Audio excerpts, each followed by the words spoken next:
From the day our cameras started rolling back in March of this year, David Lloyd was a millennial on a mission. I've got no interest in kind of doing nothing, being lazy, achieving nothing. It'd be very disappointing. From Santiago, Chile, where he's based, we've seen him expand his business. Right now, we're debating between various countries, Brazil, Mexico and the United States. We've witnessed his success on the international stage. We've gone back in time, getting an insight into the man and the boy.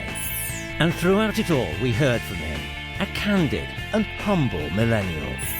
Today, David Lloyd bids farewell to the millennials. But first, Richard Quest sat down with him for a final close-up.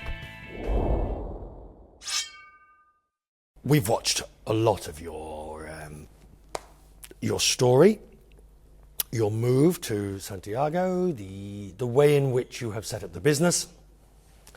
But what I really need to know from you is, before you became involved with the millennials, did you even know that you were part of this group called the Millennials? The term millennial I was aware of, however, I hadn't really understood exactly what it meant.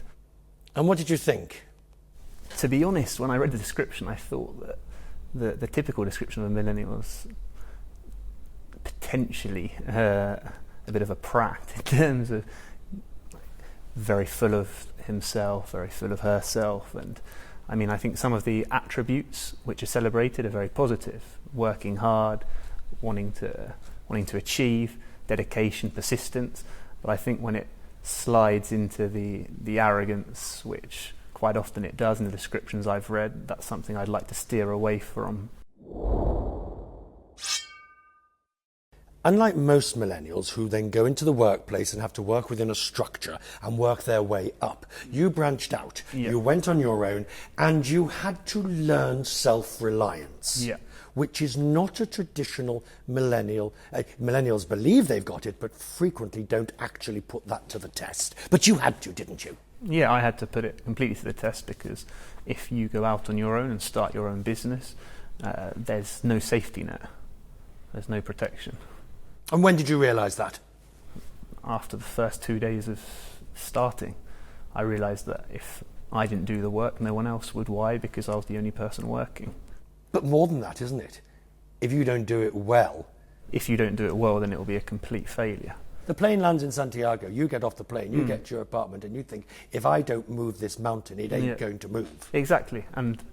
But I think that it was this experience which fully consolidated in my head that there are no prizes for being a shrinking violet, there are no prizes for not giving everything, there are no prizes for not throwing your hat in the ring, and maybe it doesn't come off, and if it doesn't come off, it's better to be a glorious failure than never to have tried. Do you have a business card on you? Yeah, I do. Ah, look at that. Managing director, I think that's... Managing director. What should I call myself? When you had to have this card written, yeah, and you had to put managing director, 27-year-old, or 26-year-old then, yeah, managing director. Humility? Completely. I mean, as you asked me earlier, when you asked me, and are you profitable?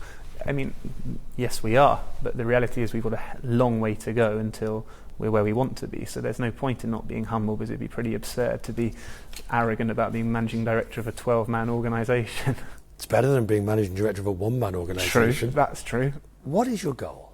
We would like to be I would like us to be the biggest travel company in the world.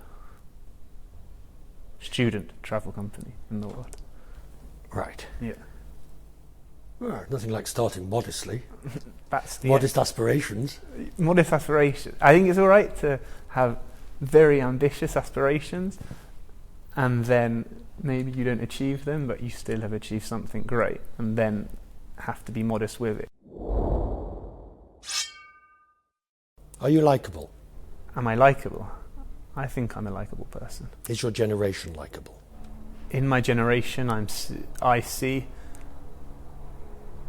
a real increase in I think many attributes which you could link to the negative side of millennial. I think that there's definitely a deep increase in material goods. I think that respect for old-fashioned virtues such as humility, modesty are definitely going down. So I think actually possibly the generation isn't that likeable, to be completely frank. Thank you very much. Cheers. Goodbye Santiago, hello Sao Paulo. We introduce you to our new millennial, only on CNN.